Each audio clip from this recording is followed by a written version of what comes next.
Jadi kita bisa juga mengatakan korban nggak tahun ini? Korban banget, sering saya jadi korban gitu. Nah jadi kalau berkorban boleh, berkurban boleh, atau mau disebut dua-dua juga boleh. Korban-kurban boleh lah, yang penting bahagia ya.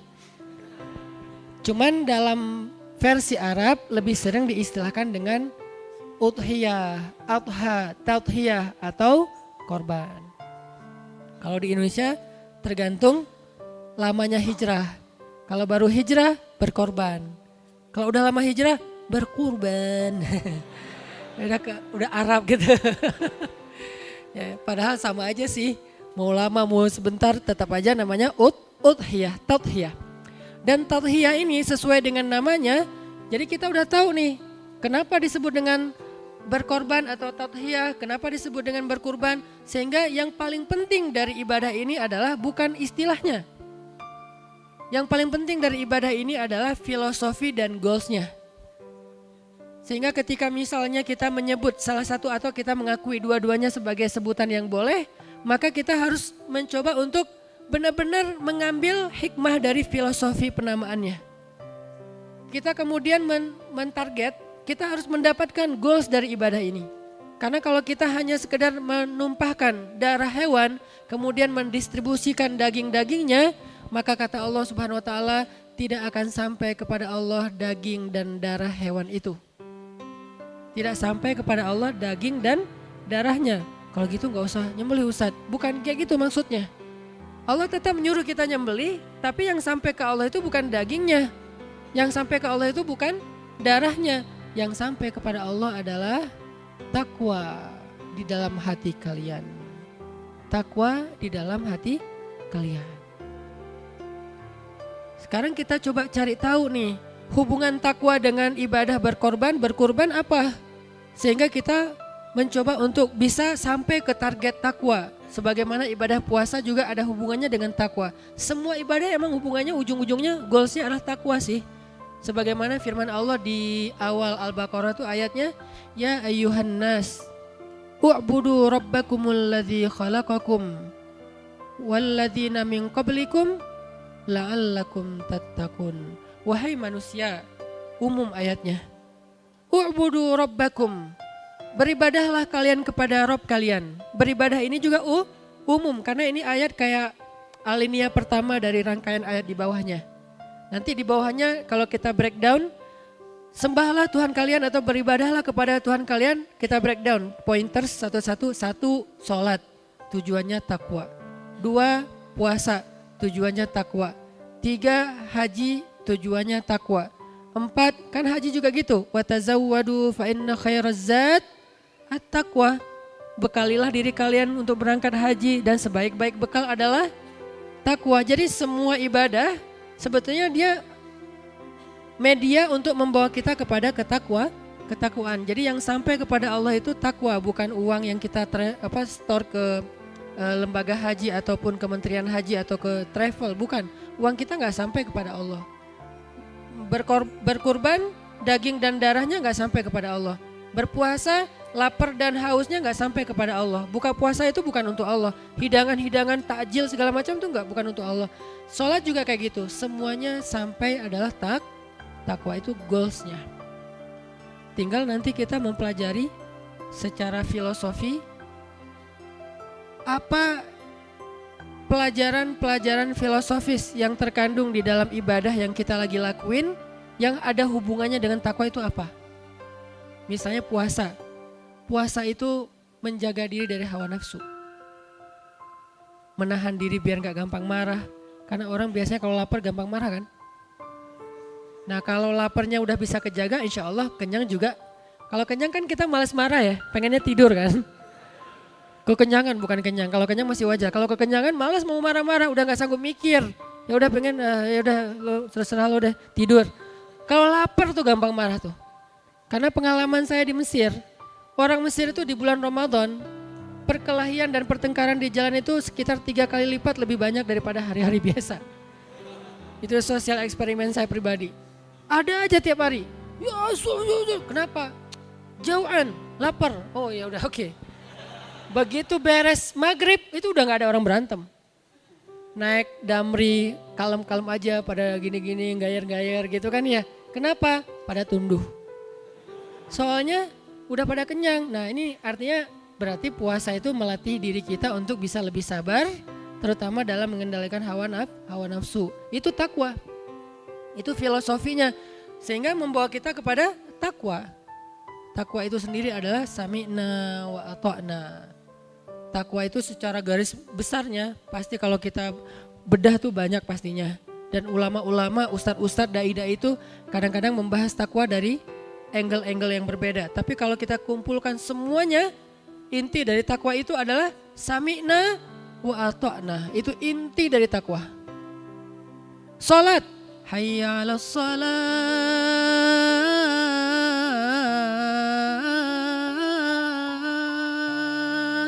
Sami'na wa ata'na. Dengan azan datangin ke masjid. Takwa. Sami'na wa ata'na.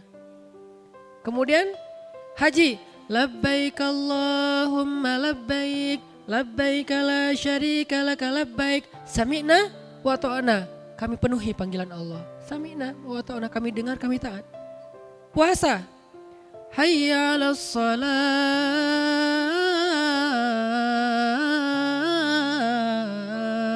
Maghrib. Gua mah biasa kalau makannya telat. Jadi udahlah, belum lapar.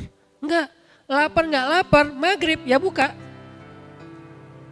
Mentang-mentang kita udah biasa makannya telat, terus gua mah pengen dapat pahalanya lebih. Jadi bukanya jam 10 malam, gak bisa. Tetap aja bukanya pas maghrib. Kenapa? Ini bukan soal pilihan kita secara subjektif. Ini adalah perintah Allah. Kita lagi belajar kayak sami'na wa ta'na gitu. Sahur juga gitu. Saya mah gak perlu sahur. Puasanya juga gak tunggu Ramadan, setiap hari juga puasa. Atau 2 hari sekali lah puasa Daud gitu kan. Jadi kayak sahur gak sahur udah biasa lah buat saya karena udah kayak pro gitu. Tetap aja di dalam sahur itu ada berkah. Nah, jadi ini soal sami'na wa ata'na. Begitu juga dengan ibadah berkurban. Allah katakan, wahai Ibrahim sembelih. Siap ya Allah, anakmu. Anak, sami'na wa ata'na. Walaupun simbolnya ekstrim ya. Yang dilakukan Ibrahim kan ekstrim banget nih. Kita alhamdulillah gak diperintahin kayak gitu. Kebayang kayak gitu kayaknya kita gagal semua nih. Baru hewan aja belum tentu semuanya berhasil. Apalagi anak. Kita tidak diperintahkan untuk menyembelih anak dalam makna yang sebenarnya. Tapi kita diperintahkan untuk berkorban dengan harta kesayangan kita. Yaitu dengan membeli hewan terbaik yang harganya mungkin lebih daripada yang hewan biasanya. Kemudian kita cari yang paling sehat, yang paling bagus, yang dagingnya kelihatannya tidak ada penyakit hewannya. Kita sembelih. Nah di sini ada unsur takwa yaitu sami'na wa ata'na. Teman-teman yang dirahmati Allah Subhanahu wa taala, tadi kita di sesi pertama membahas satu poin bahwa kurban itu atau adha itu goalsnya adalah meraih ketakwaan atau meraih derajat takwa. Pertanyaannya adalah takwa itu apa dan siapakah orang yang bertakwa? Kalau kita definisiin dan kita bedah satu persatu itu banyak banget kategori takwa, terus juga arti takwa, kemudian juga orang-orang yang takwa itu siapa aja, golongannya dan segala macam banyak. Tapi kalau misalnya kita mau simpulkan yang sederhana, takwa itu adalah apa tadi? Sami'na wa ata'na. Orang yang bertakwa itu orang yang ketika tahu ada perintah Allah, ketika tahu ada larangan Allah, dia mau mentaati perintah Allah dan meninggalkan larangan Allah. Itulah inti dari takwa. Nah, orang yang bertakwa ini kemudian diklasifikasi lagi dengan level-level yang berbeda, grade-nya beda-beda. Tergantung apa? Tergantung tingkat tadhiyahnya dalam taat. Tergantung tingkat tadhiyah dalam taat. Arti tadhiyah dalam taat artinya apa? Tingkat pengorbanannya dalam taat. Makin besar pengorbanannya, berarti makin tinggi grade ketakwaannya. Makin besar yang dia korbankan untuk taat kepada sami'na wa ata'na perintah Allah Subhanahu wa taala, berarti dia levelnya makin tinggi. Makanya Allah Subhanahu wa taala menyebutkan orang yang beriman itu punya darajatun. Lahum darajatun 'inda rabbihim. Mereka itu bertingkat-tingkat di sisi Allah. Bertingkat-tingkat, beda-beda tingkatannya. Dan tingkatan ini nanti akan menjadi tempat mereka di dalam surga Allah Subhanahu wa taala sesuai dengan tingkatan ketakwaannya di dunia. Makin besar tathiyahnya dalam ketaatan, untuk pakai hijab dia pengorbanannya berat. Kenapa? Dia harus membatalkan kontrak kerjaannya. Dia harus diputusin oleh seseorang yang dia sayangin. Oh ya. Batalin kontrak nggak ada, oh biasa aja gitu kan. Diputusin, oh gitu, oke. Terus dia harus kayak dibully gitu di gengnya, di grup WhatsApp-nya, sampai akhirnya dia di left sama grup gitu. Dia harus ngerasain susah payah untuk membenarkan jilbabnya, terus kepanasan, agak-agak gimana rasanya awal-awal mungkin masih kagok. Nah ini tadhiyah namanya, pengorbanan. Makin berat ujian ketika dia pengen taat kepada Allah, berarti makin tinggi derajat ketakwaan yang dia miliki. Makin tinggi derajat ketakwaan yang dia miliki, reward di sisi Allahnya juga makin gede. Apa janji Allah untuk orang yang bertakwa yang paling terkenal itu apa? Wa may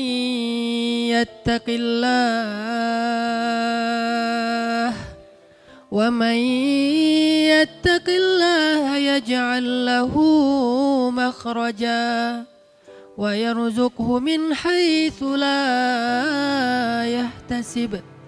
Siapa yang bertakwa kepada Allah, artinya yang sami'na wa ata'na, yang mau mendengar kemudian menjalankan. Karena ada orang yang bahkan mendengar aja gak mau, belajar gak mau, dengar tausiah gak mau, dengar nasihat nolak, ngeklik aja sesuatu yang sifatnya ngebooster iman gak mau ngeklik. Kadang-kadang udah muncul sengaja di skip sama dia, sengaja kalau lebih parah lagi mungkin dia akan unfollow atau dia block. Gak mau sami'na, apalagi ata'na. Ada juga orang yang sami'nanya udah bagus nih, dengerin booster, dengerin ceramah baik itu online maupun offline, off air, event, taklim segala macam, baca teks, broadcast, udah mau nih sami'na. Tapi ata'nanya mikir-mikir, dia pilih-pilih, yang ringan-ringan sami'na wa ata'na, yang berat-berat sami'na titik. Belum langsung wa ata'na, dia pilih-pilih. Nah ini namanya darajatun, beda-beda tingkatannya.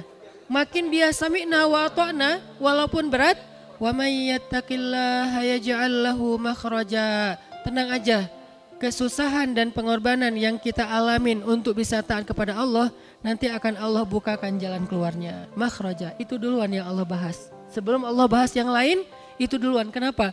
Karena Allah tahu untuk takwa itu kadang-kadang kita butuh yang namanya tauhiyah.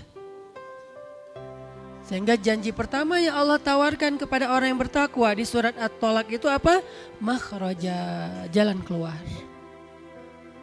Dan pertanyaan lebih agak sedikit iseng, kenapa Allah letakkan ayat tentang janji-janji untuk orang bertakwa di dalam surat yang isinya adalah tentang diputusin? Kan itu namanya surat diputusin kan? At-Talak. Talak itu kan diputusin, betul nggak? Diputusin oleh siapa? Suami. Mungkin gak semua orang mau menerjemahkan. Kalau mampu insya Allah banyak yang mampu. Tapi mau menerjemahkan dengan bahasa kaum. Kalau kita anak muda, talak itu rasa-rasanya kayak apa? Talak itu kayak ngeri gitu kan. Ternyata ada yang lebih ngeri daripada talak loh. Diputusin. Itu lebih kerasa gitu. Diputusin. Padahal udah jadian, udah halal, udah menyerahkan hidup dan dirinya. Diputusin.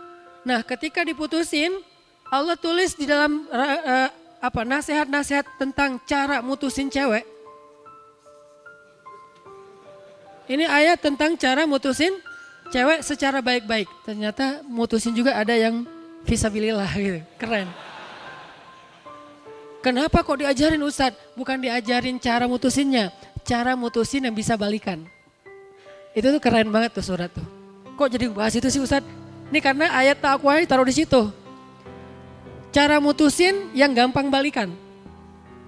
Karena kalau mutusin gak balikan, itu tuh kasihan perempuannya. Justru ayat ini kesannya angle yang tadi saya agak nakal mengeluarkan statement di awal tuh apa? Cara mutusin cewek. Tapi tahu gak rahasianya? Kalau mau diperpanjang nih kalimatnya, cara mutusin cewek yang menghargai mereka supaya bisa cepat balikan. Itu yang panjangnya. Sehingga kalau misalnya ada yang mengcrop video saya, pasti gak dengar ceramah saya. Cara mutusin cewek yang menghargai mereka dan bisa balikan. Bahasa ini fikih talak. Bahasa pesantrennya lah, fikih talak.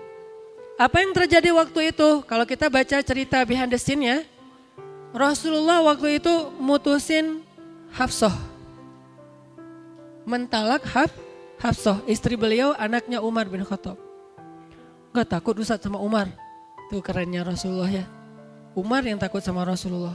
Malah Umar marahin Hafsah. Kamu ditalak sama Rasulullah, kamu diceraikan sama Rasulullah, kamu diputusin sama Rasulullah. Kamu itu rugi banget. Jadi Rasulullah mentalak Hafsah. Cuman karena belum diajarkan tutorial mutusin. Akhirnya Nabi pas mutusin Hafsah memulangkan Hafsah ke rumah ayahnya. Jadi dianterin pulang ke rumah ayahnya. Pas Nabi balik turun ayat. Wahai Nabi, kalau seseorang suami menceraikan istrinya, janganlah dia mengeluarkan istrinya dari rumah kecuali jika istrinya punya dosa nusyuz. Cuman itu alasan boleh mengeluarkan perempuan dari rumah. Apa itu nusyuz? Selingkuh. Kalau bukan karena selingkuh, cuman karena nggak nyaman, beda pendapat, cekcok segala macam, nggak boleh suami memulangkan istrinya dari rumah sebelum selesai masa iddah, masa nunggu. Nunggu ngapain nih? Nunggu balikan. Iddah itu masa nunggu balikan. Dia mau balikan nggak ya? Mau balikan nggak ya? Itu namanya iddah. Jadi dalam Islam itu udah ada tuh tutorial lengkap tentang bab itu. Nah, sehingga akhirnya Nabi mengajak lagi Hafsah pulang ke rumahnya. Pertanyaannya sekarang, apa hubungannya dengan ayat tadi? Wa may yattaqillaha yaj'al lahu makhraja. Nabi dalam keadaan marah. Nabi dalam keadaan kecewa sama Hafsah. Nabi udah ngerasa kayaknya udah gak bisa dipertahankan nih pernikahan beliau. Tapi ketika turun ayat, bahkan turun Jibril, ayat plus kata-katanya nih. Kalau ayat doang Al-Quran, ini plus nasihat dari Jibril. Kata Jibril, ya Rasulullah, rujuk Hafsah, sesungguhnya dia istrimu di dunia dan di surga. Ketika Nabi lagi dalam keadaan perasaannya terganggu. Bahasa kita, balikan. Hah? Tapi dia, gitu kan ya. Jadi lagi baper banget gitu kan ya, disuruh balikan. Ini yang disebut dengan takwa. Ketika Allah yang menyuruh, balikan atau bawa pulang ke rumahmu, maka Nabi sami'na wa ata'na. Walaupun berat. Di situ ada pelajaran takwa itu kadang harus ngelawan perasaan pribadi kita. Kadang-kadang takwa itu nggak ngikutin perasaan kita, justru ngelawan perasaan kita. Kita pengen gini, Allah pengen gitu, kita gitu. Kita pengen gitu, Allah pengen gini, kita gini. Sami'na wa ata'na. Kadang-kadang kita ngelawan ego kita sendiri. Maafin. Ya udah saya maafin. Minta maaf. Itu takwa tuh. Karena ketika Allah menyebutkan kisah Abu Bakar yang baper gara-gara baper sama salah satu keluarganya, gara-gara keluarganya ini ikut nge-repost hoax tentang anaknya Abu Bakar. Apa hoaxnya? Aisyah selingkuh. Trending di Line, di Twitter, kan itu tools trending topik kan, ada di Line dan Twitter. Rata-rata kalau udah di situ trending, di tempat lain trending. Kalau di Instagram dia bukan tools buat sebuah trend, lebih ke branding kalau Instagram, karena dia visual video gitu. Viral, Aisyah selingkuh. Yang menyakitkan Abu Bakar itu bukan beritanya, tapi yang nge-repostnya siapa? Kalau yang nge-repostnya orang munafik, kalau yang nge-repostnya orang-orang Yahudi, Nabi ya Abu Bakar paham, namanya juga orang Yahudi. Namanya juga orang munafik, emang selalu nyari-nyari kesalahan kita, memfitnah segala macam. Tapi ternyata yang ikut nge-repost itu salah satu dari keluarganya Abu Bakar yang selama ini, kalau bahasa anak-anak sekarang, which is, actually, yang selama ini, gitu kan. Yang selama ini selalu dibantu sama Abu Bakar. Setiap saat dibantu, kuliahnya dibayarin, kos-kosannya dibayarin, makannya dibayarin. Abu Bakar tuh bantuin dia terus setiap hari, setiap minggu, setiap bulan. Tega-teganya dia nge-repost berita yang belum tentu kebenarannya tentang fitnah hoax terhadap Aisyah radhiyallahu anha. Sehingga Abu Bakar marah, baper, sedih, sakit hati, kecewa. Kalau bahasa kita story. Demi Allah, saya nggak mau lagi bantu @fulan_fulan. Ini kalau bahasa kita ya. Abu Bakar nggak ngomong gitu sih. Ini kalau analogi sosial media kita. Demi Allah kata Abu Bakar, saya nggak mau lagi bantu dia. Nggak lama kemudian turun ayat di surat An-Nur ayat 22 kalau nggak salah. Kata Allah, janganlah orang yang memiliki kelebihan harta di antara kalian bersumpah untuk tidak lagi membantu saudaranya, kerabatnya, orang miskin, orang yang berhijrah di jalan Allah. Perintahnya apa? Wal ya'fu wal yasfahu. Maafkanlah dan berlapang dadalah. Nabi manggil Abu Bakar kesini dulu. Datang Abu Bakar, ada apa ya Rasulullah? Udah turun ayat tentang kamu. Masya Allah, apa ya Rasulullah? Pas dibaca, langsung Abu Bakar menangis. Kata Allah, wal ya'fu wal yasfahu, maafkanlah dan berlapang dadalah wahai Abu Bakar. Ala tuhibbuna ayaghfirallahu lakum? Allah menegur dengan kata-kata ini. Ala tuhibbuna ayaghfirallahu lakum? Emangnya kamu udah gak mau lagi dapat maaf dari Allah sehingga kamu gak memaafkan sesama kamu? Langsung Abu Bakar menangis dan beliau menjawab, bala ya Rabbi, tentu ya Allah saya masih butuh banget maaf darimu, dosa saya banyak, butuh banget ya Allah, tentu. Langsung Assalamualaikum, waalaikumsalam, pamitan dari Rasulullah, langsung pulang ke rumahnya ngambil barang-barang hadiah yang banyak, pergi ke rumah fulan_fulan tadi. Sampai di rumahnya, Fulan maafin aku ya, ini hadiah buat kamu, masih sebanyak-banyaknya. Kenapa? Apa Abu Bakar gak sakit hati? Sakit. Apa Abu Bakar gak marah? Marah, buktinya dia sumpah. Terus kenapa kok langsung minta maaf, memaafkan dan kasih hadiah? Ini yang disebut dengan sami'na wa ata'na. Inilah orang bertakwa. Bukan gak pernah salah, bukan gak pernah keliru, bukan gak pernah bikin dosa. Karena orang bertakwa gimana-gimana juga manusia, dia kadang-kadang salah. Tapi dia tuh merecovery, menyelesaikan masalahnya tuh cepat banget. Karena apa? Perintah Allah SWT, spontan gitu. Apakah kita udah mampu ngelawan ego kita sendiri? Ketika kita tahu bahwa pilihan yang harusnya kita lakukan itu justru kebalikan dari yang kita pengenin. Itu takwa. Kalau kita tahu ayatnya nyuruh gini nih, saya gak pengen aslinya. Lakukan. Sami'na wa ata'na. Dan Rasulullah di dalam konteks surat At-Talaq tuh lagi kayak gitu banget tuh. Lagi baper, lagi ngerasa gak nyaman dengan Hafsah, lagi agak sedih dengan Hafsah, lagi kayak gak bisa mempertahankan hubungan dengan Hafsah. Tiba-tiba kata Allah, bawa pulang Hafsah ke rumah. Sampai di rumah, rujuk Hafsah. Dirujuk, Hafsah kamu saya rujuk. Beres. Pertanyaannya dengan ayat tadi apa? Wa may yattaqillah. Yattaqillah dalam konteks Nabi waktu itu apa? Taat kepada Allah untuk bawa pulang Hafsah ke rumah. Makhrajanya di mana? Makhraja, jalan keluar untuk Nabi dan Hafsah. Ketika Nabi udah ngelihat wajah Hafsah yang sedih, Nabi gak tega, karena aslinya Nabi itu sifat beliau tuh gak tegaan.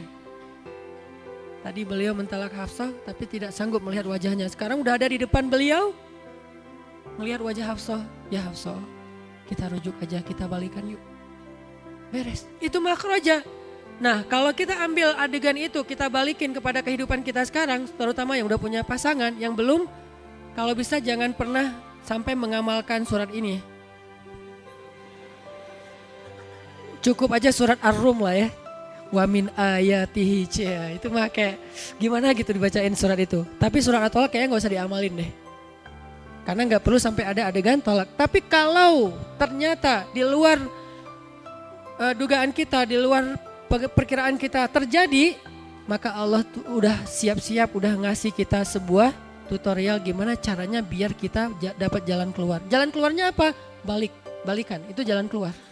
Gimana cara biar balikan? Takwa. Takwanya apa? Ikuti cara Allah. Ikuti cara Allah gimana? Tetaplah di rumah. Ceweknya tetap di rumah. Cowoknya tetap di rumah. Ceweknya tetap berdandan. Jangan ketika udah dalam keadaan iddah, ceweknya udah gak dandan lagi. Udah kayak ditinggal, kayak meninggal, kayak cerai mati. Gak dandan, biarin aja jelek. Enggak, dandan. Kenapa? Dandan itu supaya Allah kasih jalan keluar. Ceweknya dandan. Yang tadi sebelum iddah jarang dandan, sekarang pas iddah dandan banget gitu kan ya. Wah, touch up, blush on, apa pakai foundationnya tebal gitu kayak nano coating gitu kan. Kan foundation tuh kayak nano coating kalau di mobilnya. Wah, tebal banget kinclong gitu kan ya. Wah, udah dandan banget. Tujuannya buat apa teman-teman? Biar suaminya berkasih sayang lagi. Aduh, istri saya cantik ya. Wah, kalau gini gimana ya? Balikan gitu kan ya. Nah, itu tuh makhraja, itu tuh jalan keluar. Memang kayak gitu tutorial yang diajarkan Allah, syariat kalau bahasa kita. Syariat itu kan tutorial, how to kan. Bahasa resminya syariah, jalan atau cara. Kalau bahasa kita tutorial. Kayak gitu syariatnya, ceweknya berdandan, masakin buat suaminya masakan yang enak, siapin kopi, suaminya tetap ngasih nafkah buat istrinya, tetap bekerja, pulang capek-capek. Makin dia capek pulang ke rumah disiapin makanan, makin berasa kasih sayang mereka. Kalau tidur-tiduran aja disiapin makanan kan males ya, biasa aja gak lapar kan. Tapi makin lapar di luar, makin capek di luar, pulang dipijitin, pulang disiapin air anget, pulang terus diguyur. Ya jadi kerasa gitu, yang satu capek, yang satu pengertian, kan pas tuh, klop banget kan. Yang satu capek, yang satu pengertian. Akhirnya lama-lama mereka mulai, tadi diam-diaman aja. Pak, mau dimasakin air panas? Terserah. Awalnya nih, tapi disiapin air panasnya, gak usah bete dulu, siapin. Pak udah siapin tuh air panasnya, mungkin di tempat mereka gak ada water heater misalnya. Siapin air panas, mandi, disiapin handuknya wangi. Padahal yang kemarin juga baru pakai langsung diganti lagi, mumpung dalam masa iddah. Pokoknya kalau lagi masa iddah special treatment aja. Wah semuanya sampai lama-lama mulai nyaman, udah mandi pakai air hangat tuh kan badan kayak segar gitu kan. Antara pengen ngeteh, ngopi, udah disiapin di meja. Sebelahnya ada bon banyak listrik apa segala macam. Minta di reimburse. Jadi artinya kayak mereka tuh kayak bertahap karena serumah, jadi kayak ada interaksi gitu. Kebayang nggak kalau misalnya mereka beda rumah, jadi kan nggak ada interaksi nih. Karena nggak ada interaksi, akhirnya kayak nggak ada kesempatan mereka balikan. Makanya Allah membuat syariat tetap serumah, tetap dandan, tetap cari nafkah. Di rumah nggak usah pakai jilbab karena masih muhrim. Udah aja pakaiannya yang biasa kayak di rumah, kalau perlu lebih luar biasa dikit. Kalau sebelum masa iddah biasa, sekarang luar biasa gitu. Kan halal kan? Jadi saya nggak ngomong sesuatu yang negatif, ini halal. Kalau ada yang mikir macam-macam berarti itulah konsekuensi masih sendiri ya. Jadi dia kayak, wah akhirnya maaf pikirnya emang kayak gitu nih. Ketika malam hari, setelah sehari, 2 hari kan iddah itu 3 kali suci. Sebulan, kan berat buat cowok kan ya? Ngerti kan? Ya gitulah pokoknya, berat. Udah sebulan, aduh gimana ya. Mulai culang-cileng gitu kan. Nah begitu udah sebulan, ceweknya makin kesini tuh makin dandannya tuh makin keren. Jangan terlalu menor juga sih bikin ilfil ya. Ya standar lah, keren lah, natural tapi dia kayak gitulah. Jadi suaminya tuh aduh gimana ya, akhirnya maaf.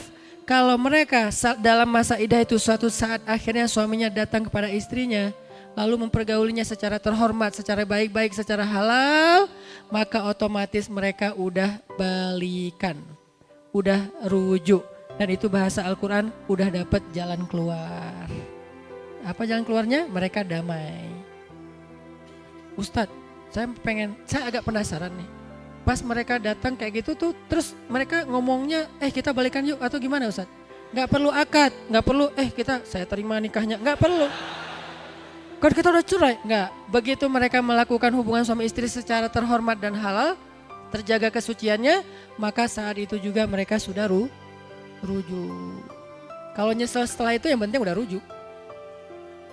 Nyesel, saya semalam nggak mikir soalnya saya apa, udah biarin aja. Yang penting udah rujuk. Nah itu yang kata Allah, itu yang kata Allah makhraja, jalan keluar. Itu cuma satu kasus ya, contoh doang kayak sampel lah. Nah nanti ada lagi kasus-kasus yang lain dan itu berlaku kaidah yang sama. Kaidahnya apa? Pokoknya ikut aja deh maunya Allah tuh apa. Kalau kita tahu Allah, ya ayyuha, apa ya Allah? Ternyata kafirun, oh bukan saya. Makanya jangan ya ayyuha udah langsung labbaika, enggak. Tunggu dulu ya ayyuha siapa nih? Kalau ya ayyuhal kafirun jangan. Kalau ya ayyuhal ladzina amanu oke lah, labbaika ya Rabbi. Aku penuhi panggilanmu ya Allah. Nah kalau Allah udah manggil, baik itu teksnya Al-Quran, teksnya azan, teksnya hadis, teksnya nasihat dari para ulama, maka ikutin aja tuh. Sami'na wa ata'na, sami'na wa ata'na. Berat Ustaz, sami'na wa ata'na. Makin berat berarti makin tauhiyah, makin besar pengorbanannya. Makin besar pengorbanannya, makhrajanya tuh makin indah. Wa yarzuqhu min haitsu la yahtasib. Dikasih rezeki yang tidak terduga-duga. Makin berat pengorbanannya, makin rezekinya lebih tak terduga lagi. Sampai nggak ada dugaan sama sekali. Sampai bingung ini mana gitu. Saking gedenya rezeki yang Allah kasih. Sampai kita kayak apa ini? Kenapa kayak gini? Ini luar biasa. Sampai kaget sendiri saking besarnya yang Allah berikan. Terus apalagi yang Allah janjiin? Wa may yattaqillaha yaj'al lahu min amrihi yusra. Di ayat di bawahnya. Siapa yang bertakwa kepada Allah dengan pengorbanan-pengorbanannya, Allah jadikan segala urusannya jadi mudah. Makin besar pengorbanan, makin mudah hidupnya. Udah selesai? Belum. Wa may yattaqillaha yukaffir anhu sayyi'atihi wa yu'zim lahu ajra.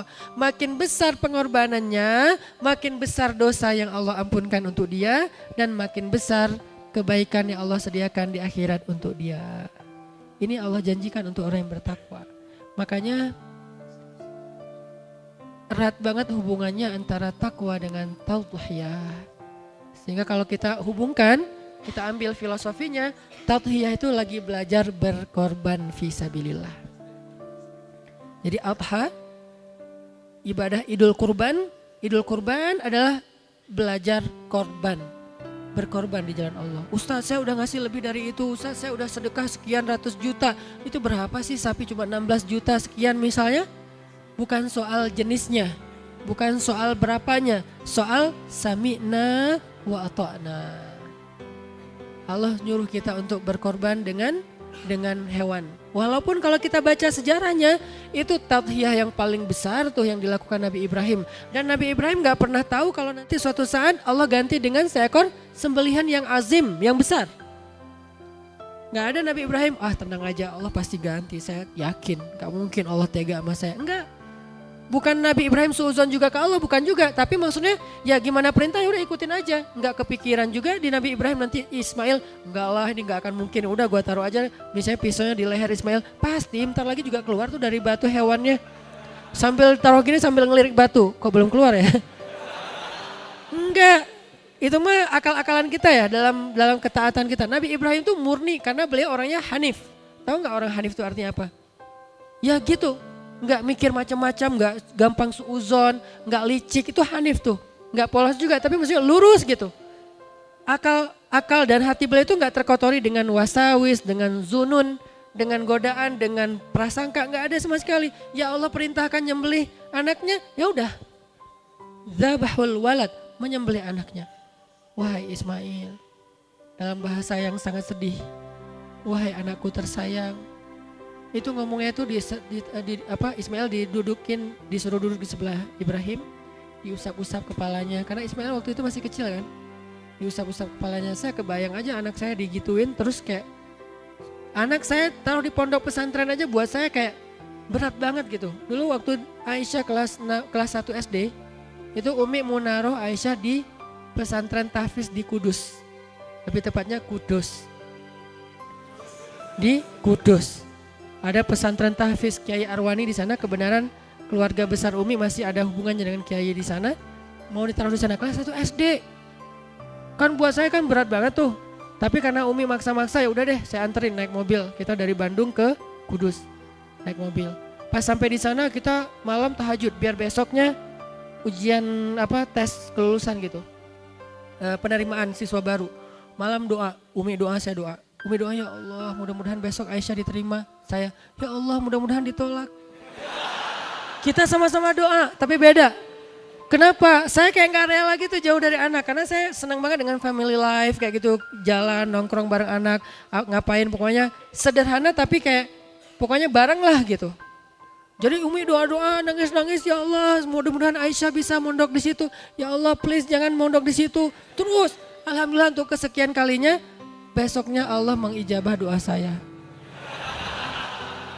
Aisyah pas dites gak mau bunyi. Padahal dia udah hafal juz 30 tapi dia gak mau bunyi. Kata ustadznya, Aisyah coba baca. Aisyah, bacaan ini sayang baca. Gak mau. Lama sampai 15 menit gak baca. Akhirnya ya udah istirahat dulu ya. Istirahat dulu maksudnya ke rumah pulang gitu. Ya udah istirahat dulu ya. Dalam hati saya, alhamdulillah. Uminya innalillah. Terus kita pulang nih naik mobil kan dari Kudus ke Bandung. Sepanjang jalan Uminya dia aja nangis. Saya nyetelin lagu lah. Wes. Beda banget kita imannya. Ini kacau nih ayahnya nih. Karena kita nggak sefrekuensi mungkin ya. Dia soleha banget, saya ya gitulah pokoknya.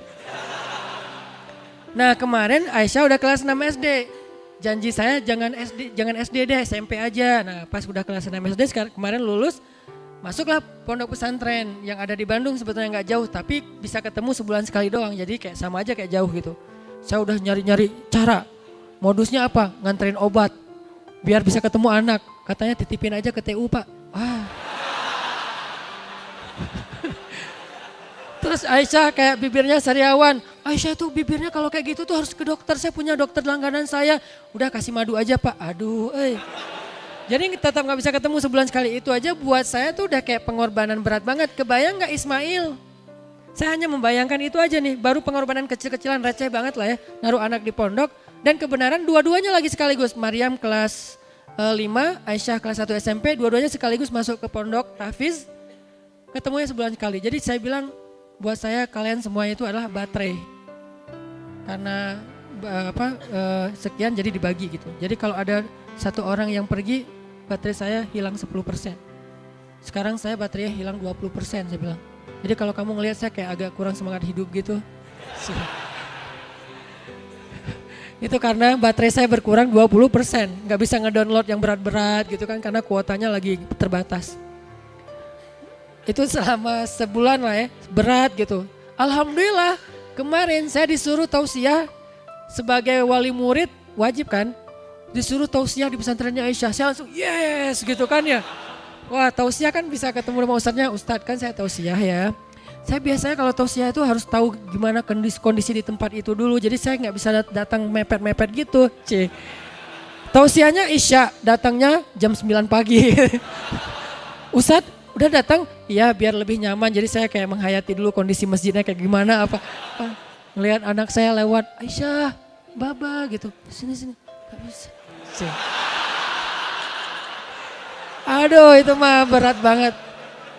Itu baru pengorbanan kecil. Saya baru nangis pas malamnya dia perform sama adiknya sama gengnya lah anak-anak pesantren gitu.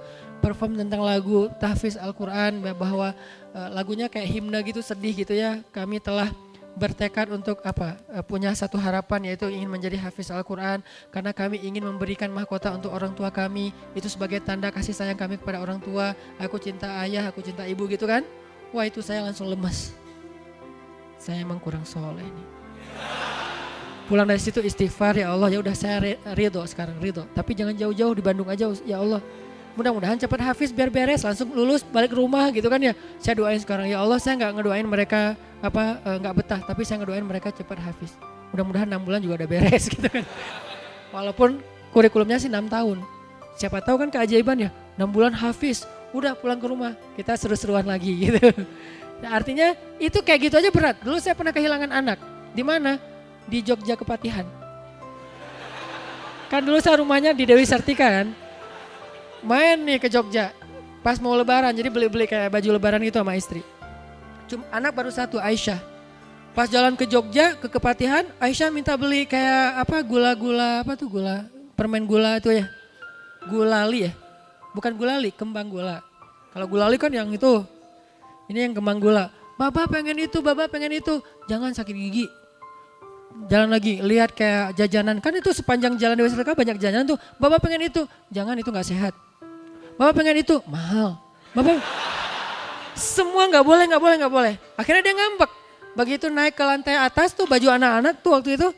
Tahun 2007. Baju anak-anak, saya lagi milih-milih baju bareng istri. Aisyah hilang. Tadinya ada di sebelah saya milih-milih baju. Pas mau dicocokin ke Aisyah, Aisyah mana? Nanya ke Umi, Aisyah mana? Kan tadi sama babanya. Loh, enggak sama Umi, enggak. Aisyah mana? Panik kan. Pas sudah panik langsung lari kayak apa? Sofa Marwah.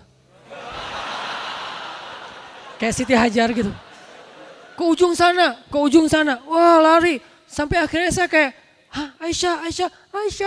Saya gitu. Aisyah gitu. Aisyah. Maaf ya, dulu waktu SMA saya pernah ikut apa namanya tuh kayak teater gitu. Saya jadi Ibnu Batutoh. Jadi apaan sih Ustadz, lebay.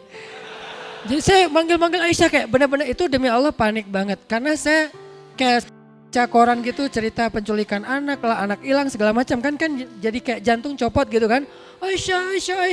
Saya lari sana kemari, saya lapor ke bawah, dipanggil lewat pengumuman kayak gitu informasi. Terus saya nanya lagi SPG di situ. Mbak cariin anak saya Aisyah, anaknya cantik pokoknya kayak saya mirip gitu. Wah, dicariin selantai gitu. Tiba-tiba lagi lari nyari, terdengar suara Aisyah. Baba. Hah, saya langsung kayak Aisyah. Tapi nggak tahu sebelah mana, saya lari ke sana, suaranya makin kecil. Baba. Wah, ke sebelah sana gitu. Wah, balik lagi ke sebelah sana. Baba, makin kencang. Ternyata dia kayak kan dia ketutup sama barang-barang gitu kan. Saya lari ke sana, dia lari ke sana. Jadi kita tuh benar-benar kayak dramatis banget gitu kejadiannya. Itu setengah jam lah, nggak lama sih, setengah jam. Tapi saya udah kayak habis treadmill. Terus jantung saya tuh nggak tahu copot di mana, nyari jantung juga abis itu. Pokoknya berat banget. Pas udah ketemu Aisyah langsung saya peluk gitu slow motion gitu kan. Saya peluk Aisyah gitu kan. Terus uminya kita bertiga gitu. Udah beres itu kata Aisyah kemana? Habisnya Baba nggak mau beliin apa-apa buat Aisyah. Oh ya udah ya. Mau apa? Itu ambil. Yang itu ambil. Semua ambil sekarang. Pulang-pulang kita bawa mainan, makanan dia, gak beli baju lebaran. Dan waktu itu saya ngerasain ya gimana rasanya hilang anak setengah jam. Padahal cuma di mall, di lantai atas dan suaranya kedengaran. Kebayang gak seperti Nabi Ibrahim? Yang mungkin kalau itu kejadiannya gak ada yang berubah, skenarionya bakal kehilangan anaknya selama-lamanya. Kebayang gak perasaan ibunya Musa yang harus menghanyutkan bayinya ke sungai Nil dan bisa hanyut sampai lintas negara. Tapi kok mereka mau taat sama Allah dalam perintah-perintah yang aneh kayak gitu. Itulah takwa. Kita baru diuji kecil-kecilan aja udah ngeluh, ya Allah kenapa kurang saya apa? Allah maunya apa sih? Allah gak adil sama saya. Itu kita. Mereka Nabi Ibrahim yang disebut Khalil. Kekasih Allah masih disuruh nyembelih anak. Seolah-olah kalau mau nanya lebih berhak lagi. Ya Allah kurang saya apa dalam pengorbanan saya. Saya hijrah loh dari Irak ke Palestina. Saya bawa loh anak saya tinggal di Mekah seorang diri bareng dengan ibunya. Bareng dengan ibunya. Nggak ninggalin apa-apa gitu. Dan bertahun-tahun saya nggak ngejenguk. Kurang apa lagi ya Allah, engkau nggak percaya iman saya. Kan bisa gitu kan? Enggak.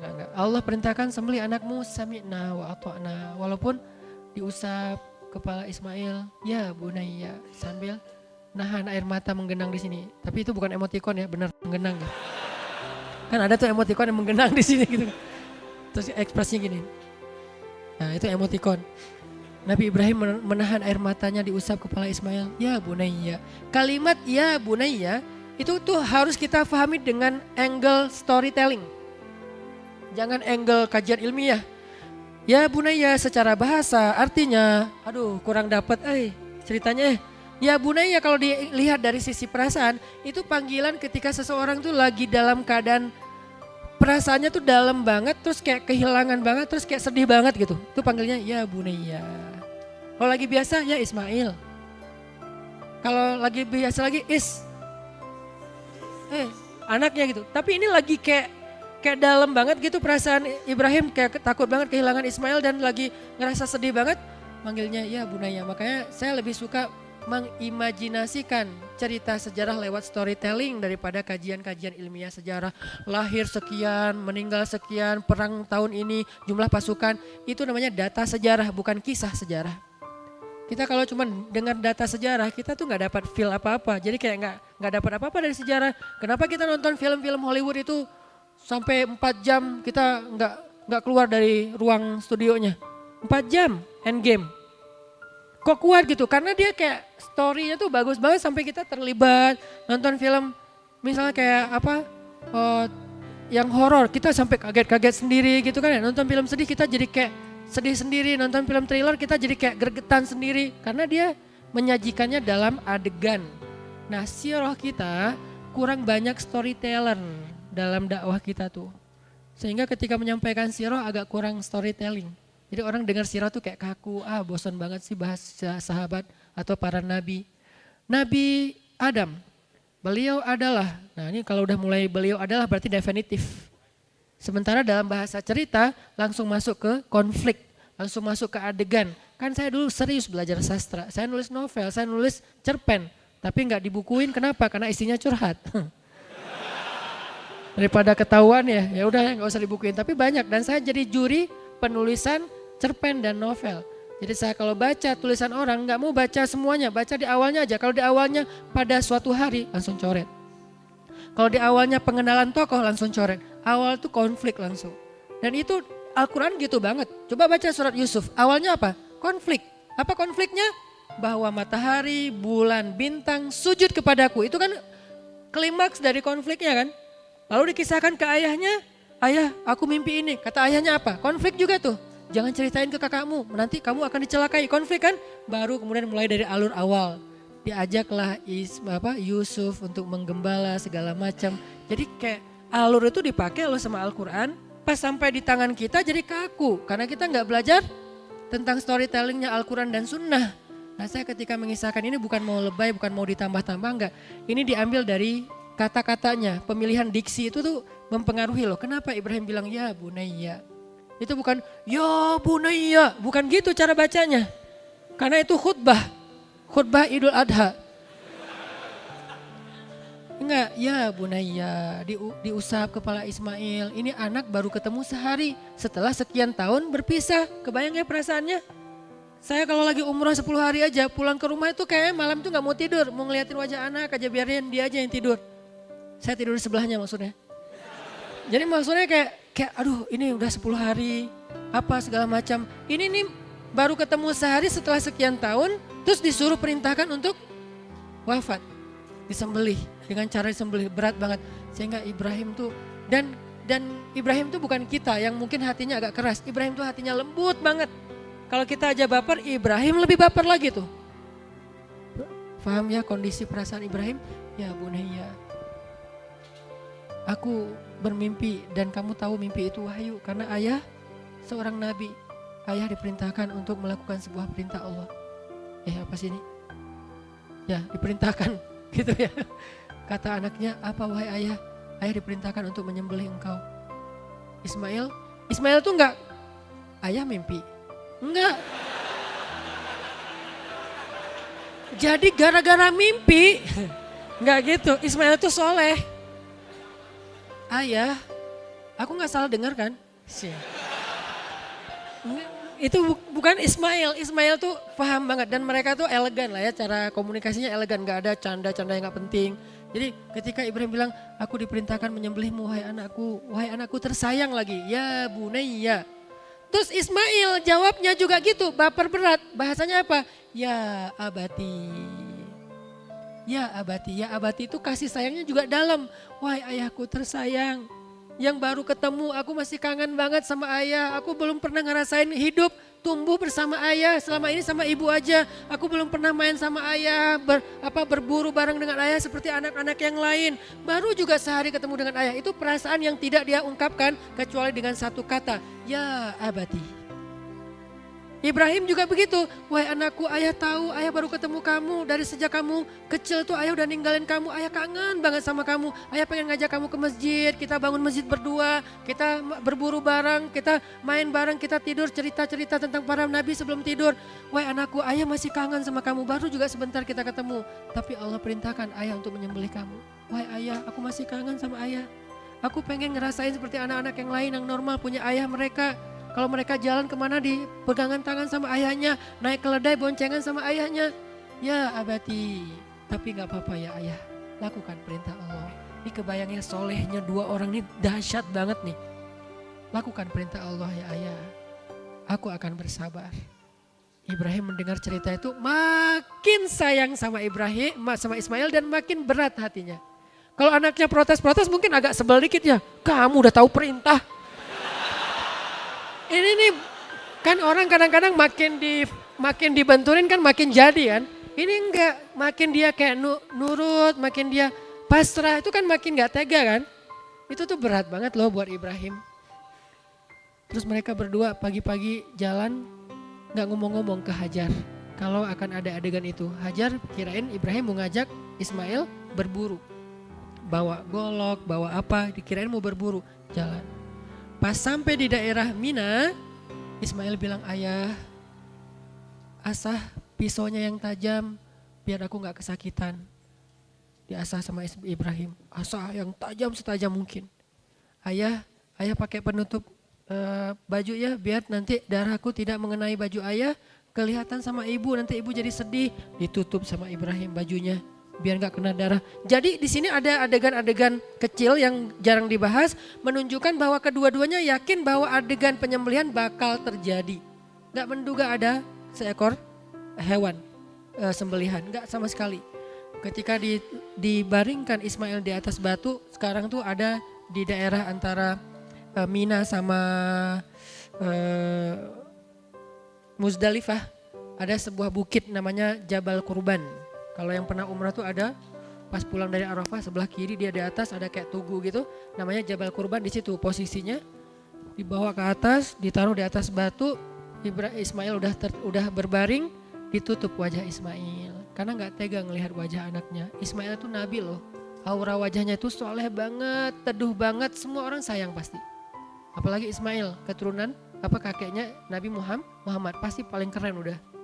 Ditaruhlah pisaunya di leher Ismail. Itu jantung Ibrahim itu udah gak tahu kayak gimana.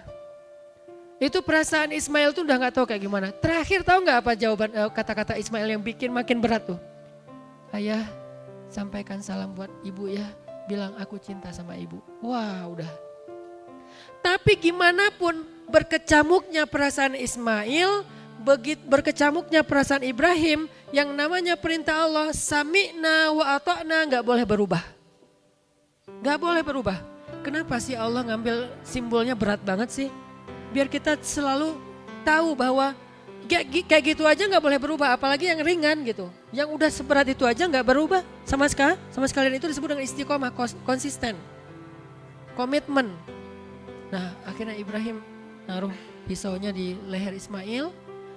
Ketika udah mantap, bismillah ya Allahu Akbar. Dan itu perpisahan dengan anaknya. Anaknya udah siap untuk kembali kepada Allah. Ayahnya udah siap untuk berpisah dengan anak satu-satunya yang waktu itu masih dimiliki. Belum punya Ishak. Karena Ishak setelah ini baru Allah kasih Ishak. Baru satu-satunya, baru ketemu sehari. Sekarang udah mau berpisah dengan cara yang paling berat. Ayahnya sendiri akan menyembelihnya. Ketika mau ditarik tuh pisau oleh Ibrahim, Allah Maha tahu. Allah tunggu sampai detik-detik terakhir. Allah pengen lihat benar gak nih takwanya nih. Sungguh-sungguh gak takwanya nih, taatnya nih. Begitu mau ditarik, Allah tahan tangan Ibrahim. Mau ditarik gak bisa. Kemudian Allah berfirman, ya Ibrahim, qad saddaqtar ru'ya. Engkau telah membenarkan perintah itu, sudah taat. Udah Ibrahim lepaskan pisaumu. Ibrahim, hah gak jadi kalau bahasa kita ya. Masya Allah, Allah Akbar, Alhamdulillah ya Allah. Terus Ismail bukan jadi hewan. Itu mah dongeng masa kecil ya. Ismail jadi hewan. Terus Ismailnya kemana? Gitu kan ya? Aneh. Itu pertanyaan saya dari sejak saya SD. Baru terjawab ke pas saya udah kuliah. Saya kan dari kecil tuh suka baca ya. Baca terutama baca cerita. Di perpustakaan itu semua buku cerita udah pernah saya baca. Tapi kalau yang teori-teori saya males. Yang cerita tuh senang. Ambil baca. Nah salah satu yang bikin saya penasaran. Ini Ismail kemana ini? Dari kelas 3 SD udah nanya Ismail kemana ya? Tanya ke Mak Ismail kemana? Langit. Oh ya, orang tua zaman dulu kan asal ya kalau jawab ya. Oh ya di langit. Terus saya ngebayangin Ismail ke langit. Tapi kan setelah itu ada adegan membangun Ka'bah segala macam terus dia turun gitu. Bingung kan? Baru kejawab pas sudah kuliah Ismailnya nggak jadi hewan. Ismailnya dibangunkan keluarlah hewan dari batu. Kayak Nabi Soleh, unta keluar dari batu. Ini sembelihan nggak tahu bentuknya apa. Dibandingkan mereka sembelih berdua. Jadi bukan Ismail tiba-tiba, loh kaki kamu kok jadi berubah sih? Enggak, itu namanya Israiliyat kalau dalam ilmu tafsir. Apa Israiliyat? Mitos-mitos orang Yahudi. Ternyata cerita-cerita dongeng anak-anak kita dulu, nggak tahu sekarang ya, banyak terpengaruh oleh mitos orang Yahudi. Kalau sekarang banyak terpengaruh oleh mitos Syiah. Antara dua itu, karena yang paling banyak bikin mitos itu cuma dua golongan ini nih. Yahudi sama Syiah. Makanya kalau kita baca cerita-cerita Syiah itu kayak aneh-aneh gitu. Ada gitu. Malaikat Jibril salah nurunin wahyu. Pengen nurunin ke Ali, malah ke Muhammad. Pas udah turunin gak bisa tarik lagi. Ya udahlah udah terlanjur. Udahlah Muhammad aja jadi nabi. Masa ada gitu malaikat yang salah? Nah ini namanya Israiliyat atau mitos-mitos Israiliyat yang kemudian diriwayatkan oleh orang-orang Syiah. Allahu a'lam. Yang jelas teman-teman filosofinya adalah pengorbanan. Dan alhamdulillah ternyata adegan pengorbanan itu menjadi syariat, tetapi tidak lagi perlu mengulangi adegan Ibrahim Ismail, hanya perlu melanjutkan adegan Ibrahim dengan seekor zabhun azim, sembelihan yang sangat besar dan gemuk sehat. Zabhun azim, itulah yang kemudian kita lakukan pada Idul Adha. Sehingga buat kita, mari sama-sama kita berazam. Bukan, buat yang mampu ya Ustadz. Nah ini nih beda nih, kalau orang selalu menempatkan dirinya sebagai saya belum mampu, saya nggak mampu. Itu nggak akan pernah melaksanakan adegan sejarah Nabi Ibrahim. Saya punya seorang teman anak saya, temannya Aisyah, kelas 6 SD di Cimahi. Namanya, karena ini kebaikan saya sebut namanya Abdan. Abdan ini sekarang udah hafiz 30 juz, usia kelas 2 SMP udah hafiz. Abdan ini, dia tuh diam-diam, selalu nggak pernah jajan di sekolah karena uang jajannya ditabung untuk bisa suatu saat bisa nyembelih hewan kurban sendiri, bukan dari ayahnya. Diam-diam tuh. Setelah sekian lama nggak tahu berapa bulan, nggak tahu berapa tahun, tiba-tiba dia ngomong ke ibunya pas kelas 6 SD, "Mah, aku tahun ini udah mau berkurban. Uang dari mana, Nak?" "Uang aku sendiri dari jajan yang selama ini aku tabung." "Terus kamu nggak pernah jajan?" "Nggak pernah dipakai buat nabung hewan kurban, nggak tahu berapa tahun, nggak tahu berapa bulan, karena saya nggak tahu berapa persis jajannya." Terus ibunya, "Jadi kamu nggak pernah jajan selama ini yang ibu kasih?" "Nggak pernah." "Duh kasihan dong, nah kenapa kamu nggak minta aja ke ibu?" "Nggak, karena aku pengen dari uangku sendiri." Itu yang disebut dengan tadhiyah. Kalau lebih, kurang tadhiyahnya. Justru kalau ke dalam kondisi kita ngerasa kayak uang kita pas-pasan, disitulah tadhiyahnya. Kalau kita punya, kambing 3 juta, ya udah transfer aja, "Mah tolong transferin, ntar aku balikin." Gampang. Tapi kalau buat orang 3 juta, kos-kosan 6 bulan.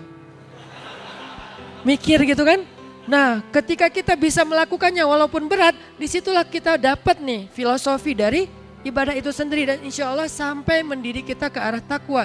Ya Allah, sami'na wa ta'na, saya gak punya uang ya Allah, tapi saya mau sami'na wa ta'na. Akhirnya Abdan menyembelih hewan kurban pertamanya di kelas 6 SD dari hasil tabungan uang jajannya. Ibunya nanya ke sekolah, ke wali kelasnya, gurunya baru ngomong, "Oh pantesan, kok saya ngelihat Abdan setiap waktu break, waktu pos di sekolahnya dia nggak pernah jajan, dia di kamar aja, dia di kelas aja, dia di kelas aja atau di masjid. Kalau nggak di kelas, di masjid, antara dua. Kalau di kelas dia buka buku, kalau di masjid dia sholat duha. Nggak pernah jajan." Saya tanya ke Aisyah pernah ngelihat Abdan jajan nggak? Nggak tahu ya, kayak nggak pernah lihat tapi nggak yakin. Artinya dia nggak pernah ngelihat Abdan jajan. Yang lain anak-anak, apalagi saya waktu kecil, belum juga jam pos tuh udah siap-siap nih uang 1.000 aman. Itu udah dipikirin dari mulai masuk kelas itu yang dipikirin nanti jam 10 keluar. Oke. Masih aman. Oh iya. Bakso. Abdan nggak pernah jajan. Demi apa? Pengen berkurban. Dan itu namanya tauhiyah. Itu namanya takwa. Itu namanya sami'na wa ata'na. Apakah kita kalah dengan abdan? Bukankah kita banyak mendengar cerita seorang pemulung yang nabung untuk haji, nabung untuk menyembelih hewan kurban dan seterusnya. Maka tahun ini yuk kita coba belajar berkorban supaya kita bisa berkurban kepada Allah. Bertauhiyah, berkorban supaya kita bisa mendekatkan diri kepada Allah dalam derajat takwa. Dan kita lebih tahu seperti apa melakukan ibadah kurban ini. Cuman insya Allah di Masjid Al-Latif sendiri Pemuda Hijrah kita sengaja bikin program namanya tebar senyum. Kerjasama dengan Pemuda Hijrah dan Masjid Al-Latif dan rumah yatim. Kenapa? Karena di sini kita punya beberapa proyek sosial, makanya kita sekarang coba gencar-gencarnya karena ada proyek sosial. Satu, proyek sosialnya untuk rumah yatim sendiri yang menyantuni anak yatim. Jadi dari sebagian kecil dari keuntungan dagang, kan mereka dagang kan hewan kurbannya dari vendor, dari perdagangan hewan kurban ini nanti diambil buat menyantuni anak yatim. Satu. Kedua, karena kolaborasinya juga dengan Rumah Teduh. Saya dapatnya dari Rumah Teduh. Rumah Teduh kan tahu ya, pasien kanker yang luar biasa se-Jawa Barat. Bahkan sekarang udah sampai ke Jogja. Mereka pengen bikin program untuk pasien Rumah Teduh, keluarga pasien, dan tetangga-tetangga tempat Rumah Teduh. Biar tetangganya ini enggak merasakan kenyamanan dari hadirnya Rumah Teduh. Bukan ngerasa cuman ada orang yang sakit, mungkin dengan aroma yang gak enak. Karena cancer itu kan kadang-kadang aromanya gak enak gitu kan. Belum lagi limbah orang yang sakit. Sekarang kita entertain sedikit dengan hewan kurban. Oh ya udah, alhamdulillah ya ada Rumah Teduh, kita dapat hewan kurban lebih banyak dari yang lain. Nah ada kayak bonding dengan tetangga juga. Ini program Rumah Teduh. Yang ketiga, Pemuda Hijrah punya beberapa komunitas binaan. Baik dia komunitas maupun personal, kita pengen ngasih yang agak lebih banyak dari biasanya supaya itu jadi kayak ngerangkul binaan-binaan dakwah. Supaya nanti insya Allah kan dakwah Pemuda Hijrah ini dakwah komunitas. Kayak kemarin misalnya saya coba kolaborasi dengan teman-teman. Kalau biasanya dengan Sapma, sekarang mulai tambahin dengan teman-teman PP Jawa Tengah, nanti abis ini PP Jawa Timur, Jawa Barat, Jakarta dan lain-lainnya kita bisa bareng. Tapi kalau pusat sih udah sebetulnya. Nah ini butuh dirangkul. Salah satu cara merangkul itu takliful qulub, membujuk hati, salah satunya dengan kebaikan-kebaikan atau hadiah. Nah ini program-program dakwah kita, sehingga saya secara pribadi dan mewakili Pemuda Hijrah dan Al-Latif mengajak kalau teman-teman pengen support program dakwah plus berkurban tapi sekaligus mensupport program dakwah yang tadi, anak yatim, pasien kanker, kemudian binaan dakwah, yuk berkurban bareng dengan Pemuda Hijrah dengan Masjid Al-Latif. Di depan tuh udah ada booth 2 buat kurban, satu buat ikhwan, satu buat akhwat. Silakan nanti mendaftar di sana. Ustadz kalau rezeki kita kurang gimana? Allahu alam, teman-teman lebih tahu kemampuannya. Kalau misalnya bisa patungan, Ustadz kalau kita patungan gimana? Kan jadinya bukan berkurban. Ya udah, anggap aja ini bagian dari sedekah kita tapi di waktu berkurban. Karena itu bukan berkurban karena hitungannya bukan satu orang, tapi rame-rame. Kalau bisa sendiri lebih bagus lagi. Ustadz kalau kita dengan pasangan apakah perlu satu-satu? Bagus. Tapi satu mewakili keluarga juga cukup. Tahun ini insya Allah ini bukan riak karena saya tahu ada yang lebih dahsyat dari saya. Saya berkurban di 2 tempat. Di Suriah saya berkurban, di Indonesia saya berkurban. Jadi kita ngasih, saya coba ambil sapi, nanti biar dibaginya lebih banyak. Kemudian di Suriah juga saya udah transfer lewat Golden Future. Karena Golden Future kan langsung terjun ya. Jadi saya berkurban juga di Suriah. Mudah-mudahan saya lagi merencanakan, mudah-mudahan kalau bisa, kalau saya Suriah mungkin istri di Palestina, istri di Yaman. Kok 2 Ustaz? Ya 2, gitulah. Jadi ada Palestina, ada ya Yaman, saya di Suriahnya. Mudah-mudahan semuanya ada kebagian walaupun kecil, cuman kambing doang. Tapi kan minimal kita kayak mencoba untuk saya empati, saya pengen berbagi dengan anak-anak saya, anak yatim yang ada di Suriah, Palestina dan Yaman yang kelaparan. Yuk sama-sama kita belajar takwa lewat ritual syariat berkurban pada tahun ini insya Allah.